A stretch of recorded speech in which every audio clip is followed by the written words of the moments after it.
Hi guys, so today's video is going to be a list of some books that I personally don't love, but I think that all of you may still get a lot of enjoyment out of. I have found that I personally, as well as lots of other people, even though we understand that books are subjective and quality is subjective and it's all about personal preference, when we talk about something that we don't love, there's still a hint of vibiness towards those books. Even if we're trying our best to be understanding that it's going to appeal to people, we still act like, well, if you guys like really meandering, pointless plots, and if you like really annoying, flawed characters, then this will probably you'll really love this. All of us at some point have probably done a little hint of that.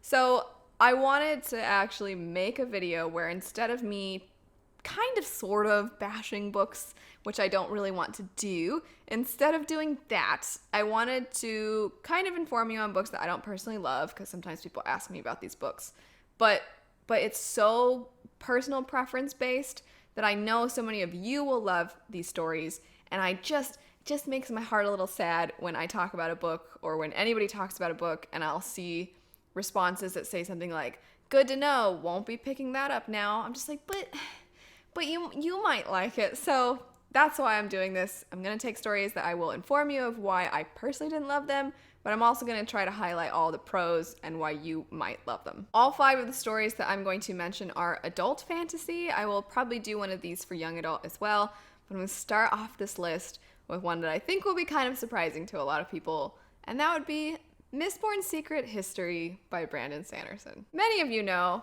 I love Brandon Sanderson. I absolutely adore the original Mistborn trilogy. It's my favorite trilogy of all time. So the reason that I personally don't love Mistborn Secret History, even though it's very well loved and a lot of people who love Mistborn love it, is because it's really difficult for me when I've read something and it's complete in my mind, it's wrapped up, it's done, to then have something that is kind of, here's more about that story. I don't know that I want more. I liked it how it was. It's got its little neat bow on it. It's done. In my mind, it's done. And Mistborn Secret History for me, it shows that there's always another secret. There's always something else. And it's kind of, here's some things that are happening behind the scenes that I didn't want to know about. I didn't care. I like my little original trilogy. And that one for me is like, I've read it, and I know it affects things later in the Cosmere, but for now, I'm just going to be like, you don't exist. For most Mistborn fans, though, that is not going to be the case. If you love Mistborn, you're probably more than likely going to love this too, because it's more Mistborn. I'm not going to talk too much about what it's about, because it'd be kind of a spoiler, but it really does fill in a lot of the gaps, because the original trilogy has so much more going on than what our characters are even really aware of. There's so many mysteries unfolding, so many discoveries. This book kind of helps you understand those things more. It's also one of the few times that the shared universe known as the Cosmere, that all of Sanderson's adult fantasy books exist within, it's one of the few times that you actually get some more details about that. You get some of the information about the inner workings, and it follows a character that a lot of people really adore. So there are so many reasons why you definitely should check out Mistborn Secret History. It's just not my favorite. Next up would be Wheel of Time by Robert Jordan. The setup for Wheel of Time is fascinating. The idea is that magic affects women and men differently. For women that have the ability to use magic, they're basically, good to go, whatever, they can use magic. However, men that can use magic will go insane at some point, and then of course they are extremely dangerous if this happens. And what is fascinating about this is that all the prophecies say the person that will rid the world of the ultimate evil will be a man who has the ability to use magic. So everybody's caught up in this. If any man shows any signs of magic, you're like, well, we gotta take him out. He's basically like a bomb waiting to explode. Unless he's, the one person that's gonna save us. I love this setup. I think it is such a good premise for a story. Already there are stakes. And obviously, if the person is meant to save the world, it's just such a good way to build intrigue into the story and mistrust, which I love, and I think a lot of people will love too. The characters, there's a lot of them. The story is very long, And of course, as the story progresses, the characters are going to start off somewhat innocent, somewhat naive. They will be tested, they'll be forced to persevere, and they will grow into different people. But the reason I personally didn't like it, and I'm going to kind of break this down because it is not a negative, of course. It's a personal preference, and hopefully in my explanation, a lot of you who like what I'm going to talk about will be more drawn to the Wheel of Time series. World building in fantasy stories is often a very big make or break for a lot of people. There are different approaches on the author's end, and there are different ways in which readers like their world building delivered to them, whether they're aware of these deliveries or not. Often, the way that authors approach world building can kind of be broken up into one of two categories, which would be world building for the reader and world building as it pertains to the characters. The best example of how to determine if the world building is one or the other is when you have a character that is in a setting that is already familiar to that character. So their bedroom, their house, their hometown, anything like that. If you get descriptions of something the character's already familiar with, that's world building for the reader. That is, you're going to get in-depth descriptions of something so that the reader can feel like they know where the character is, whereas world building as it pertains to the character is if a character goes into their bedroom that they're familiar with, you are not going to get a vivid description because it's often a connection to the character. The character's not going to be thinking about their room, regardless of whether it's told in third person or first person. The character is going to be thinking about things in their room as it pertains to them. So maybe they walk into their room, they've had a bad day, and they just feel like the dark paint on their walls is gloomy. It makes things feel even worse.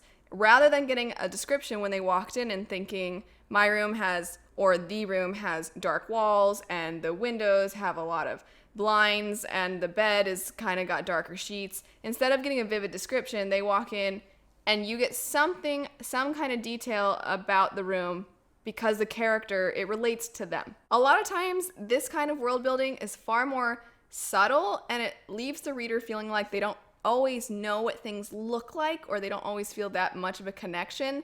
But if you really dig deep, you can see how everything has to do with the character, and it's a much more character-driven approach to world building, whereas the other is so much easier and more immersive for readers, especially if you have this big epic story where there's so much going on. It's kind of hard to make the readers feel as into the world if you do this other approach. And I do think Wheel of Time has world building for the reader. It just lays it all out for them, which is great. And I think so many people are going to really eat up all of this, but I personally prefer this one over here. In the sake of full transparency, I'll also add that I am so character driven, and Wheel of Time to me feels more reminiscent of classic fantasy where you're being shown this epic story that I just want to know all the feelings. I want all the touchy-feelies. I want to know how everybody's feeling all the time. And I want to know, are they sad right now? Can I see them struggling? Can I see them joyful at what they're experiencing? And I don't know that Robert Jordan does that so much, as he seems to focus more on the characters' actions and the actions speaking for their emotions. But I don't know. I think maybe I'm just silly because I want paragraphs of like what's going on in their mind. Next up on the list would be Black Prism by Brent Weeks. I'm just gonna throw this out there. I know everybody's heard it.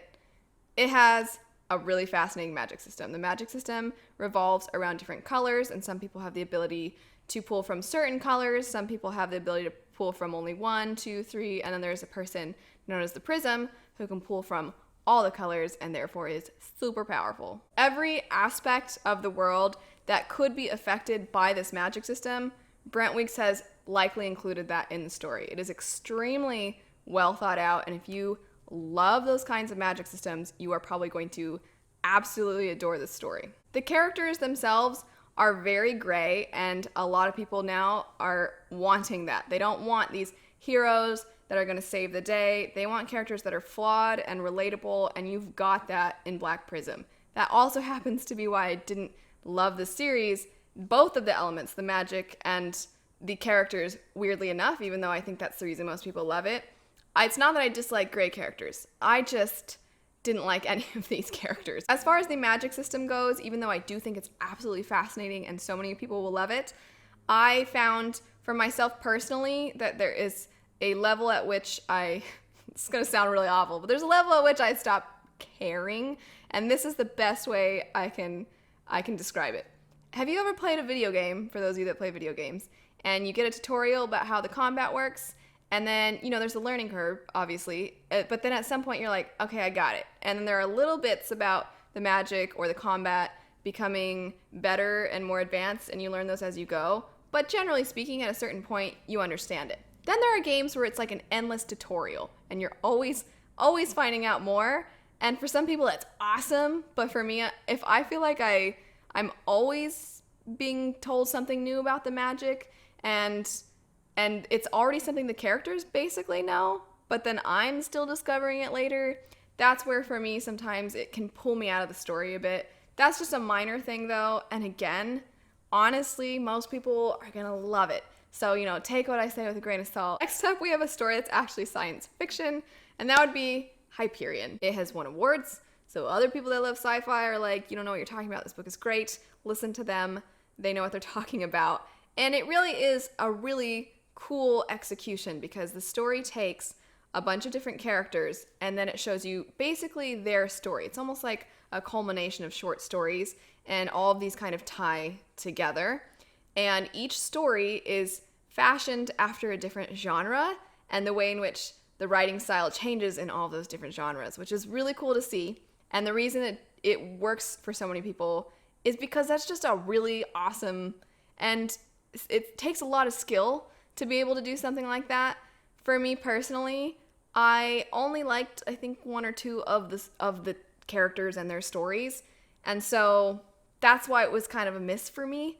But the concept and the execution is really unlike most things I've come across, and for that alone, it's definitely worth checking out. Last on the list would be Name of the Wind, and this story has some of the most beautiful writing I have come across. If you are looking for a story that is just beautifully told, that's Name of the Wind. The setup for Name of the Wind is that you are following a character that has some kind of reputation, but this person is in hiding, and they are telling their life story to someone. And it's inherently compelling because, one, I think a lot of us are really into origin stories. We want to know why people are the way they are. But on top of that, you're getting the origin story of somebody who's supposed to be kind of a big deal, and you want to know how they got from point A to point B. And on top of that, it's told so beautifully that it's hard for a lot of people to not get pulled into this. The reason I personally don't love this story is that I just don't love the main character, and it's all about that character.